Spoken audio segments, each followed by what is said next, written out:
यह बहुत पुराने समय की बात है। एक दूर दराज राज्य में बादशाह कामिल नाम का एक राजा राज करता था। वो बहुत ताकतवर, प्रभावशाली और अमीर था। उसका महल सोने चांदी से भरा हुआ था। दरबार में समझदार वजीर, बहादुर सिपाही और कलाकार मौजूद थे। जनता खुशहाल थी, दुश्मन हार चुके थे और खजाना भरपूर था। लेकिन इसके बावजूद राजा के दिल को सुकून नहीं था। दिन रात की व्यस्तता, शानदार दावतें और दुनियावी ऐशो आराम भी उसकी बेचैनी को कम नहीं कर पा रहे थे। वो कई रातें बिना सोए आसमान की तरफ देखकर सोचता था, मेरे पास सब कुछ है, फिर भी दिल खाली क्यों है। एक दिन उसने अपने वजीरे आजम से कहा, मेरे पास दौलत, ताकत और सारी सुख सुविधाएं हैं, फिर भी मन बेचैन रहता है।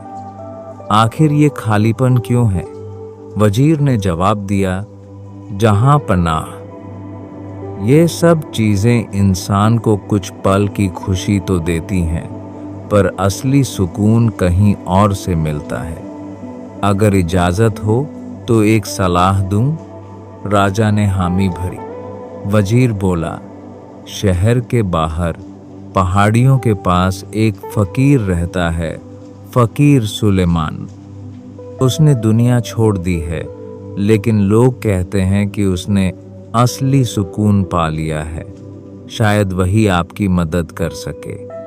राजा ने उसी वक्त अपने शाही कपड़े उतारे, साधारण कपड़े पहने और अकेले ही फकीर के पास जाने का फैसला किया।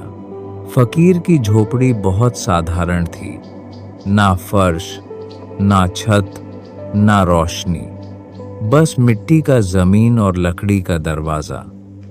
राजा नीचे झुककर झोपड़ी में दाखिल हुआ। फकीर ने एक नजर में ही पहचान लिया। भले ही राजा ने शाही कपड़े नहीं पहने थे। फकीर मुस्कुराया, तो आ ही गए, वही लेने जो सब यहां लेने आते हैं, सुकून।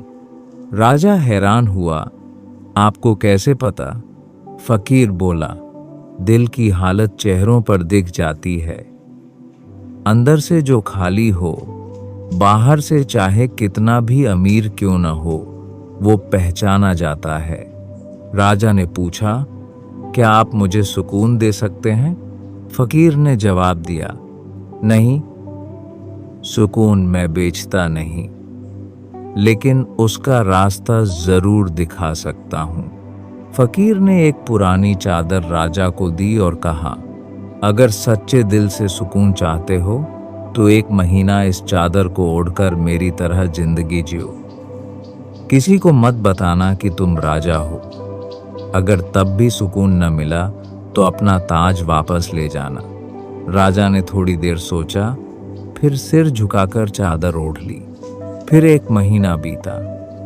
राजा अब आम जिंदगी जीने लगा। सुबह जल्दी उठता, पानी भरता, लकड़ियां काटता, मुसाफिरों की मदद करता, बीमारों की सेवा करता और हर शाम अकेले बैठकर सूरज को डूबते हुए देखता। शुरुआत में सब बहुत कठिन लगा, लेकिन धीरे धीरे उसके अंदर कुछ बदलने लगा। दिल हल्का लगने लगा। वो अजीब सी उदासी अब सुकून में बदलने लगी। नींद गहरी आने लगी, सांसें शांत हो गईं। एक महीना पूरा हुआ। राजा फिर फकीर के पास लौटा। फकीर ने पूछा, ताज वापस लोगे या सुकून मिल गया? राजा ने उसकी आंखों में देखा और कहा, मैं पहले भी राजा था, लेकिन खुद को नहीं जानता था। अब समझ आया कि ताज की असली कीमत क्या है, पर अब मैं उसका गुलाम नहीं हूं। सुकून ताज से नहीं, खुद को पहचानने से मिलता है। फकीर मुस्कुराया, सही कहा। जब तक इंसान खुद को नहीं समझता, दुनिया की कोई चीज उसे पूरा नहीं कर सकती। अब जाओ, और अपनी प्रजा को ऐसा राज दो जो सिर्फ तखत से नहीं, दिल से किया जाए। राजा वापस अपने महल लौटा, लेकिन अब वो वैसा नहीं रहा। उसने खर्चे कम किए, खजाना जनता की भलाई के लिए खोल दिया, अनाथालय, अस्पताल और मुसाफिरों के लिए सराय बनवाए। हर किसी की बात सुनी जाने लगी और राज्य में इंसाफ और भाईचारे की लहर दौड़ गई। जनता कहती थी, हमने बहुत से राजा देखे, लेकिन ऐसा दिल वाला राजा कभी नहीं देखा।